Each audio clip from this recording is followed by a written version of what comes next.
அவையோர் அனைவரையும் வணங்கி மகிழ்கிறேன்.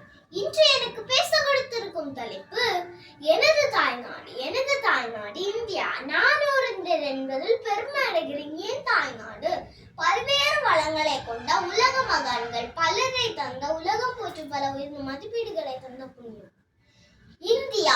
ஆசிய கண்டத்தில் அமைந்துள்ளது. மேற்கு அரபிக்கடல், கிழக்கு வங்காள விரிகுடா, தெற்கு இந்திய பெருங்கடல் என முக்கடலும் முத்தமிடும் நாடு என் நாடு.